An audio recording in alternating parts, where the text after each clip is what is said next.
All right, everybody. It's even worse lighting. It is horrible, and the lighting is going to be horrible, and I apologize for that. I don't know what's going on. Hopefully, this thing's going to work.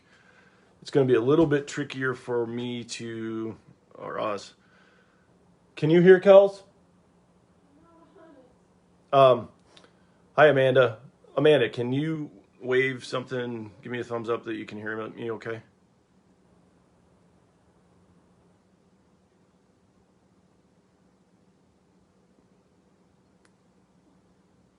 Or anybody? Kels, can you hear me? All right, perfect.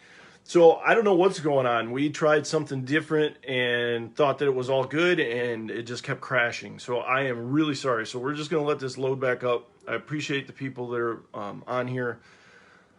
I'll just give you a little bit of background as to why we decided to do this. We have a lot of people who love and care about us and found out what we were going through and that type of thing. So we decided that because of all the questions and the concerns, and a lot of people are scared, and I understand that, and that type of thing that are going on, that we talk a little bit about our experience, what happened, try to answer those questions the best we can. Now, because I had everything set up with a couple computer screens and thought we were good to go, it's going to be a little bit tricky with taking some of your questions. So I'm going to have to kind of go back and forth. So what we thought we would do is kind of just, one of the big questions everybody obviously asks is, are we okay? So number one, we are all good. All of us are healthy now and recovered and are good. So that part's out of the way. We do appreciate everybody's thoughts, concerns, prayers, and all of that. And then some of the other big questions that we get a lot is, what happened, and then the symptoms that we had and that type of stuff.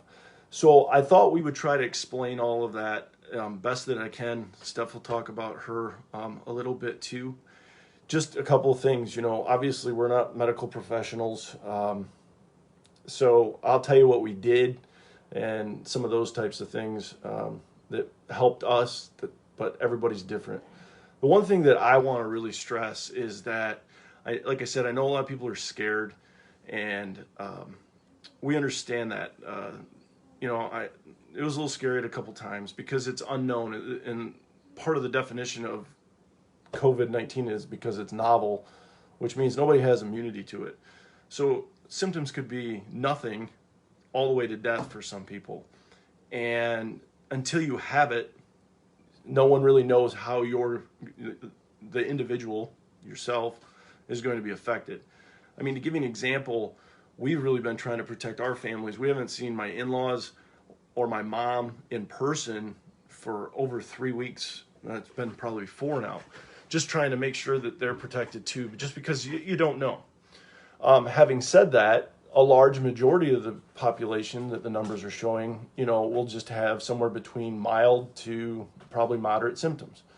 Like I said, everyone's different and no one really knows how they're going to react. So with that being said, I will kind of talk to you through what I know, my experience, and then I'll let Steph, and then I'll try to watch for some questions if you have them, because I can see it popping up on my phone, but even with my glasses, I probably can't read it. So one of the first questions I get asked is, where did you get COVID? How did you get coronavirus? I don't really know. What I can tell you is a coworker and myself traveled about 4 hours away in Michigan for a conference on the 13th. No, I'm sorry, the 12th. And that's when all of a sudden schools started getting shut down and that type of thing. I was with some different professionals, that type of thing, and then we drove back early the next day because of the things that were going on, which was Friday the 13th.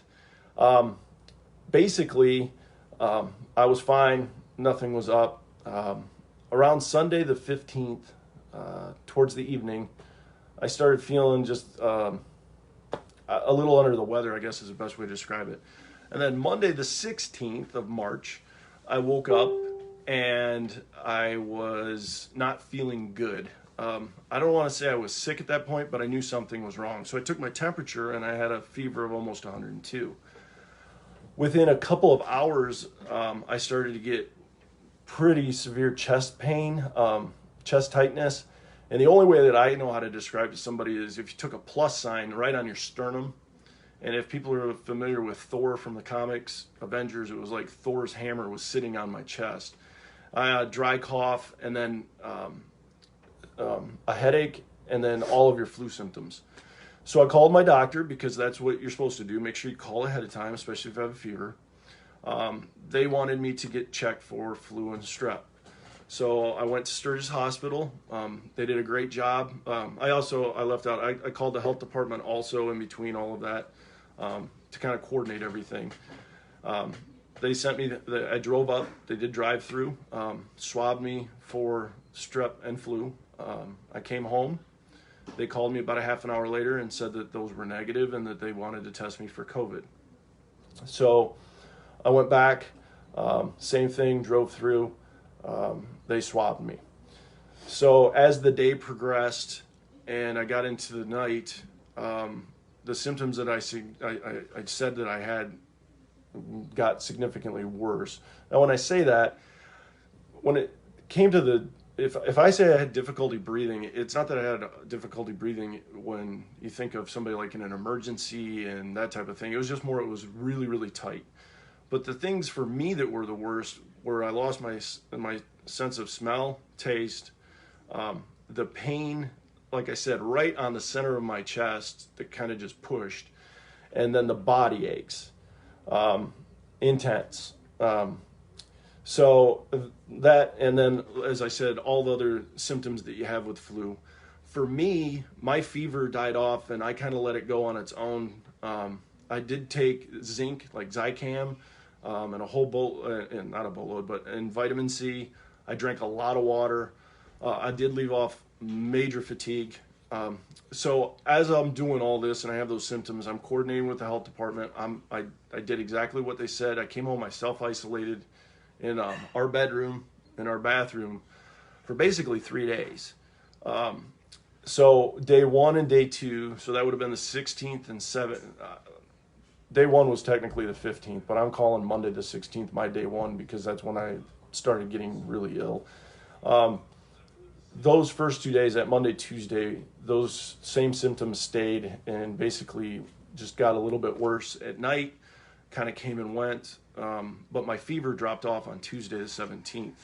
By Tuesday, I didn't have a fever anymore, but I had the other symptoms.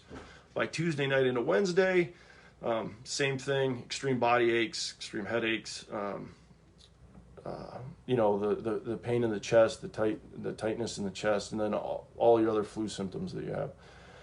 By Wednesday, I was still ill, but some of it started to alleviate a little bit. And that's when Steph ended up starting getting ill. By Thursday for me, I felt pretty good. By Friday that week, I felt fantastic. Now, I was still probably just a little bit under the weather, but compared to how I was. But by Friday, I felt great. And from there on, it was just some slow things, like slowly getting smell and taste back. The fatigue, it almost reminds me a little bit of mono, when I had mono. Every now and then it'll just be you're kind of like drained for no real reason. One of the things that I did get asked, part of the reason I don't want to say I had to go public with it, but we did, was it did take, and this is no fault of anybody, so I'm not blaming anyone, but it took 14 days for me to get my test results back. So as we're going through all of this, I figured we had it, especially once Steph got sick, because hers was much longer. And it was unlike anything that I've had in being 45 years old. I've never been that sick or had a flu that was that severe. But like I said, it was manageable. I guess the best word is sucked pretty good for me for about 48 hours, a little bit more. And then obviously on the 29th is when I found out the results that I was positive. And because everybody had known that I wasn't feeling good and that things were going on, it started kind of circulating. Well, as part of that, I'd already been released from everything because of the CDC guidelines. I did have the links for CDC and Michigan coronavirus up there. You can check all that out for all the information. But I'd been released from the health department, but people had seen me around and things like that, and yet they're hearing that I have COVID. So there was some real confusion that here I was positive, but yet maybe I'm out and about. So one of those things that was decided was that basically I would say, yep, I had it. And I kind of left it at that. But because there's been questions and there are people that are concerned, we decided we were going to do this. And I'm going to let Steph talk about her experience and what she went through. And then I'm going to start kind of looking through these questions and trying to get parts of them, okay? So with that, Where are they? I'm going to start looking at them and Steph's going to start talking. So go ahead, babe. Where are the questions? I'm going to see if I can find them over here.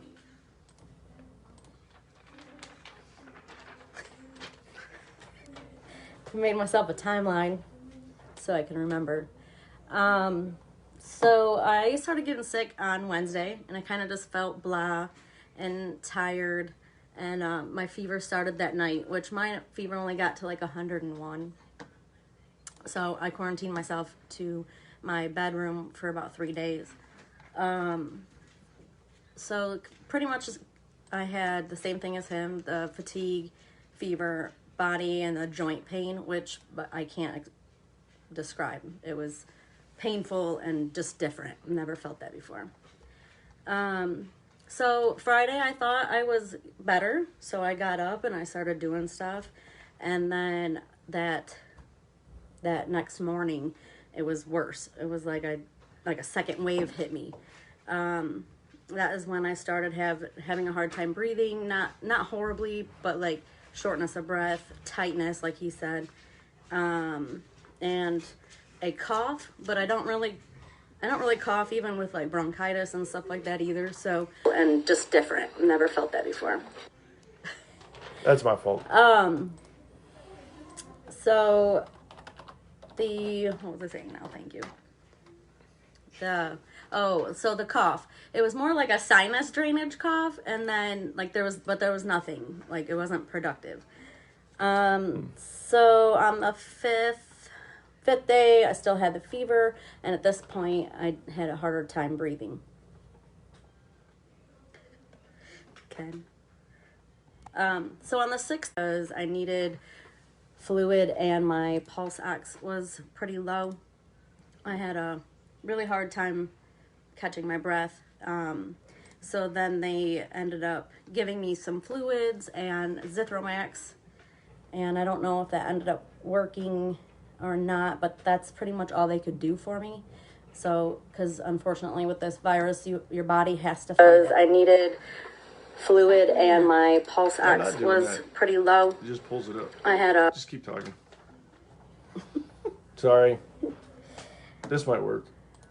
So that part is the scary part, is that they can't do anything for you, but you can boost your immune system.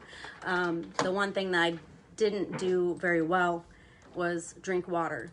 I don't know if that, that actually helps or not, but, I wish I would have drank more water, because I ended up getting a severe headache and then being very severely dehydrated. So I ended up going back to the ER on the 10th day, and they ended up just giving me fluids because that's all they could really do for me. And then on the 12th day is when my fever finally stopped, and then I could finally eat, and my shortness of breath finally stopped on the 19th day. So, and that's when I could breathe better. But that's pretty much it. I'm better now. And then you can talk about the girls.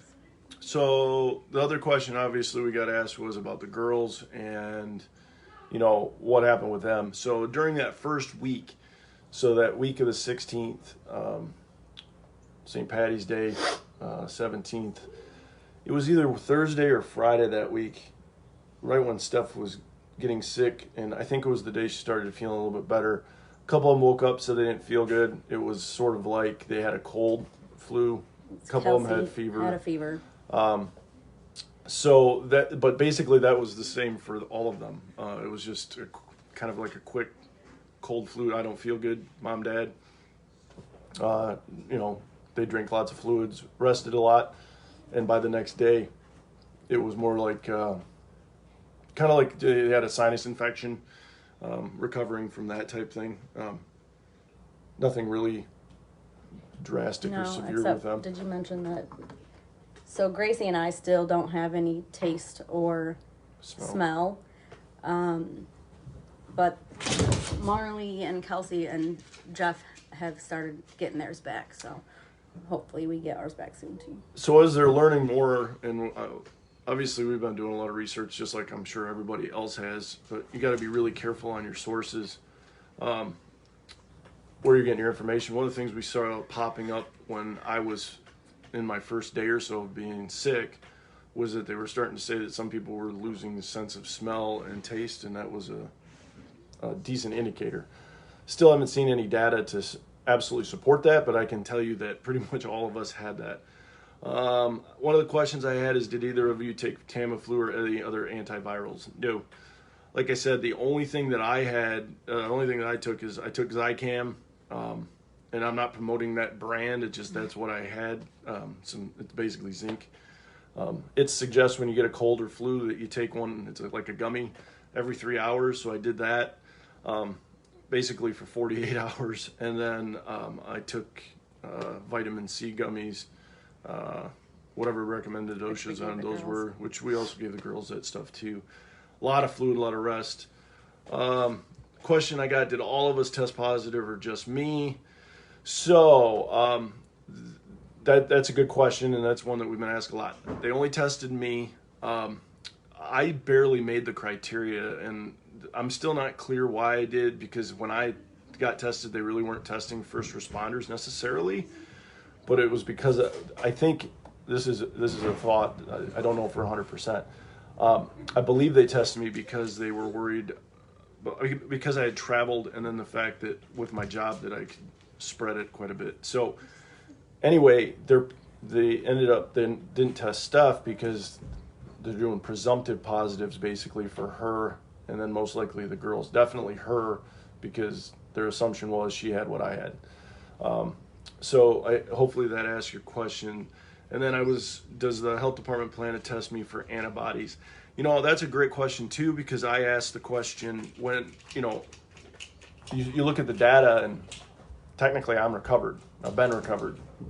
I want to see that number one, and I want to see a bunch of those numbers go up on the data for Michigan and other states.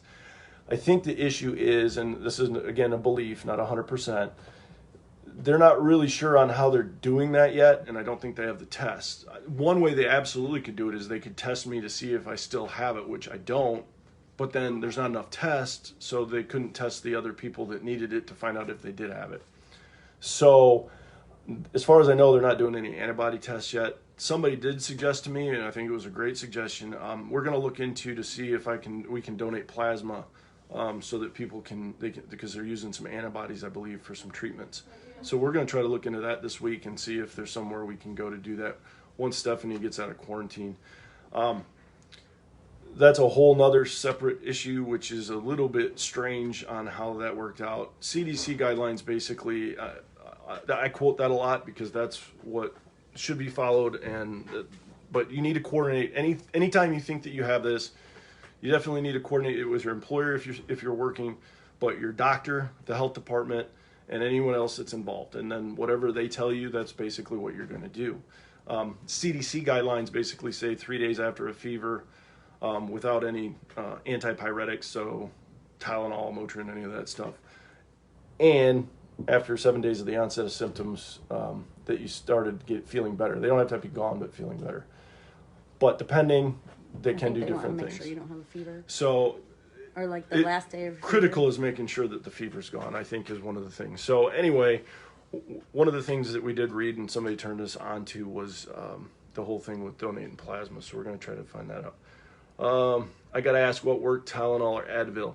So I took, the only time I took any meds was that first day, and I took Tylenol and then I took some Motrin. And I know, and back to, we're not medical professionals, I know there's conflicting on, you shouldn't take ibuprofen, Motrin, and you should. I can just tell you that I took did. Motrin, like maybe twice that day one, and I took Tylenol. I did find the most relief from the Tylenol though. That's what I was And gonna say too. you took Same. pretty much Tylenol, except when she was spiking decent fever, she would I call it highballing. We call it highballing because you'd alternate like when our kids were sick with high fevers. So we would do that to break her fever, but that was ibuprofen. Like I said, it'll be interesting as the data comes out to find out if we were actually making it worse with the Motrin or not. So that's a good one too.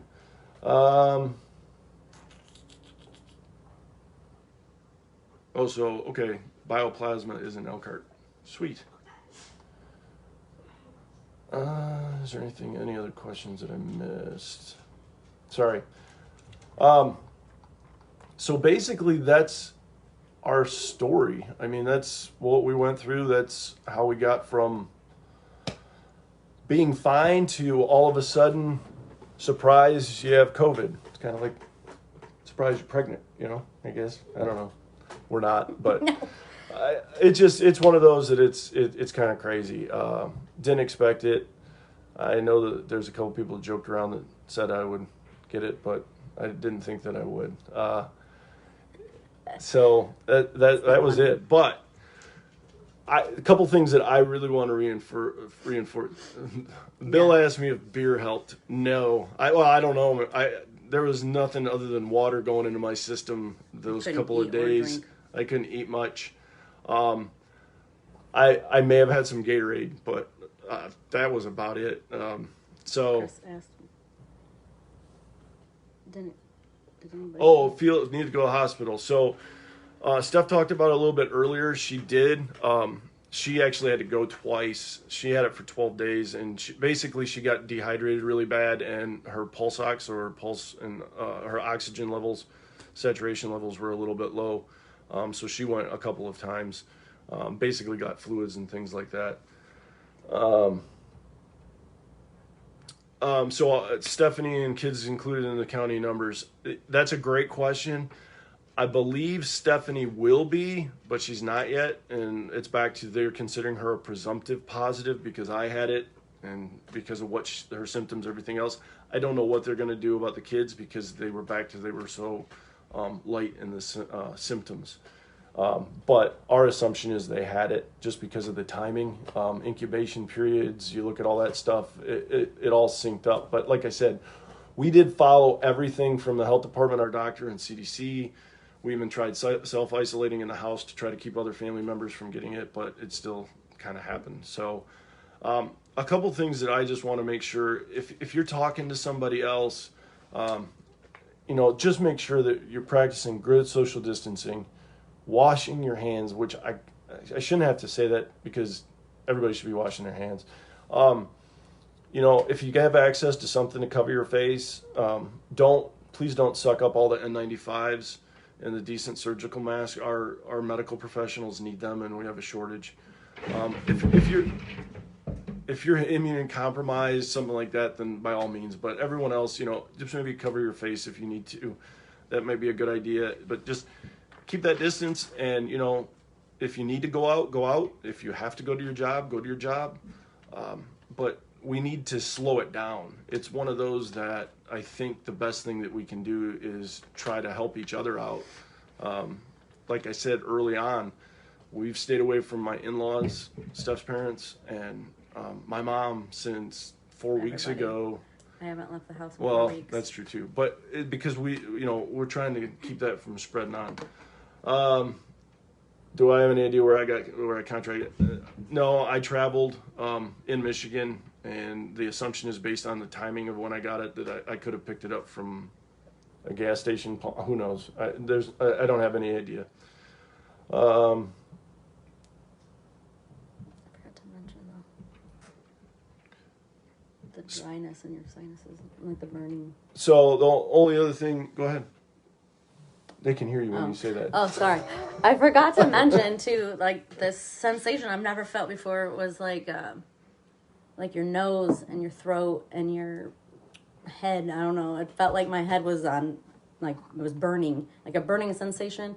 It was like really super dry, So I don't know if that has something to do with the smell or. Yeah, and And I know Gracie had that too. yeah. As I said before, and all of you are reading up on this, and everybody's concerned. And like I said, when you're talking to other people, It's and just so you're different for trying to, everybody. it is. That's what's. No one knows how they're going to react. I mean, even in our household, it was 1 day to 14 days. Yeah. So. And because of that, that's why you just need to make sure that you are following the executive orders from the governor, practicing social distancing. The more that we do that and we slow this down, the sooner we can go back to being somewhat normal. I don't think we can say completely normal until this spreads out more, but we don't want to overwhelm the medical system.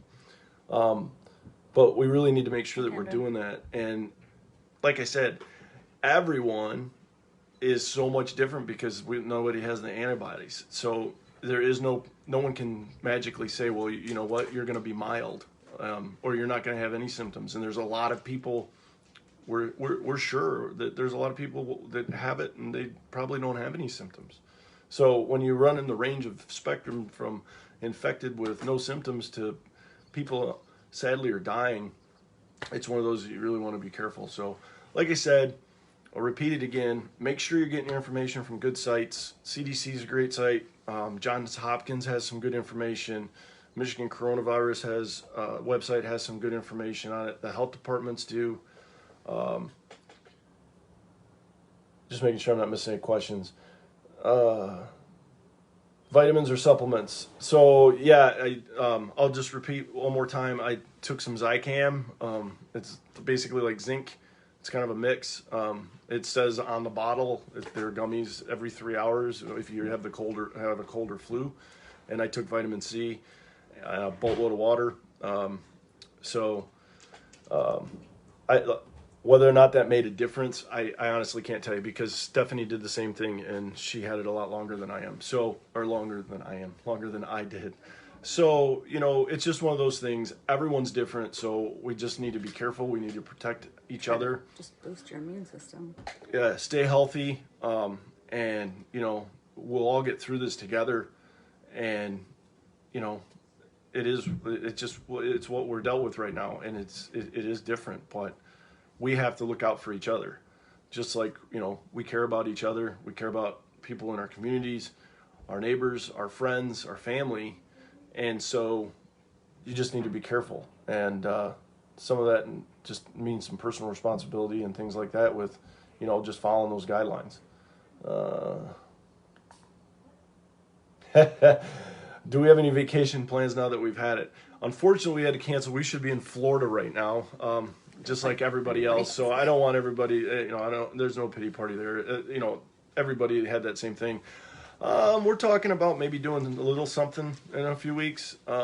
Maybe go camping, something like that. But we're going to do a vacation hopefully in the fall because by then I'm hoping everything's back to normal and we can do a little makeup. But that is a fair question on do we have vacation plans? It'll have to be July.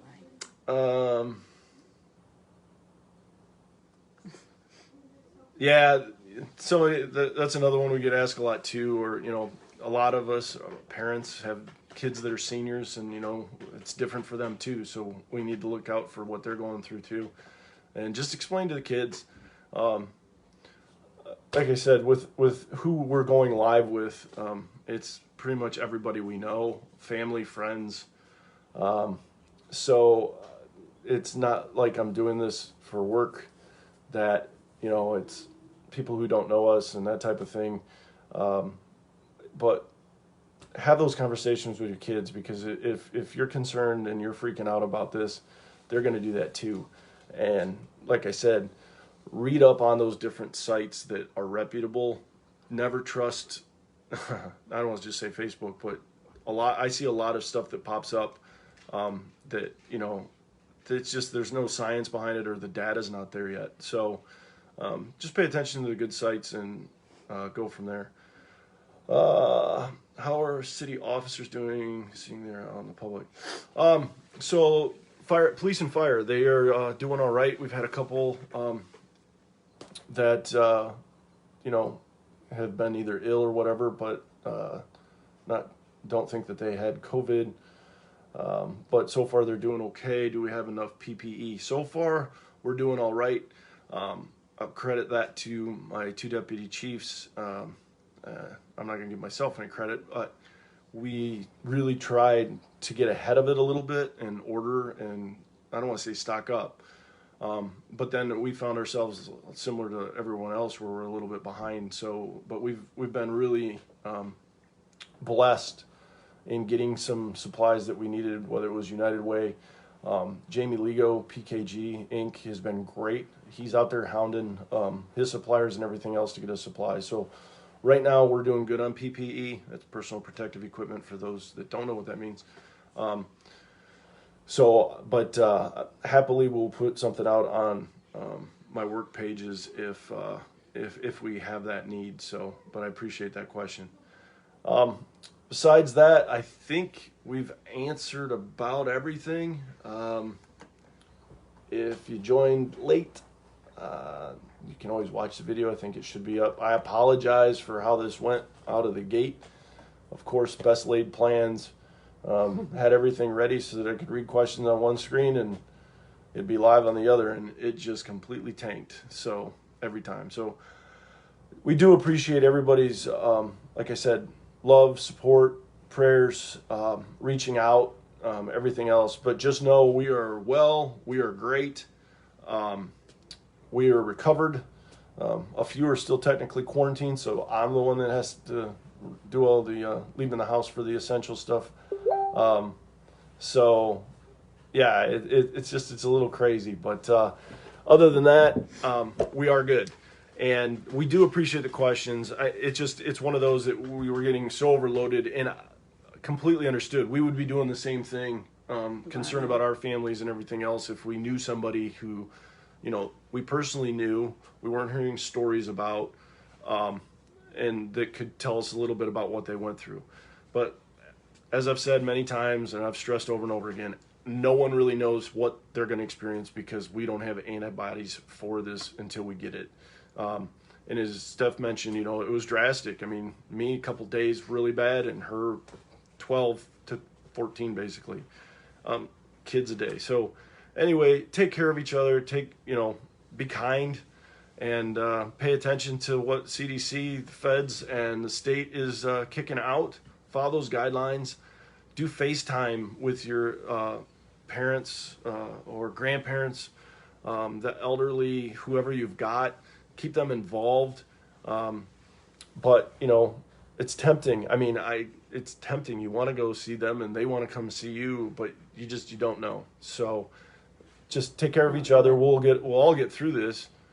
It'll be fine. And if we follow a lot of those guidelines, I think, there's another personal opinion, I think we can actually go back to a semi-normal sooner. But I don't think Michigan has seen the peak yet. I think it's coming soon. So just stay safe, be well, love everybody. I think that's it. Since this one's been kind of on a serious topic, it's been kind of fun. Maybe we'll do another one during quarantine, and we'll call it like Quarantine Live and just BS or something. I don't know. So anyway, thank you all. Lots of love. Like I said, take care. Thank you. Practice good social distancing and all the good things from the CDC. Make memories. And have fun. Have fun with your family when you can. Make the best of what we've got. So that's it. Okay. Bye. Bye. Well, maybe not.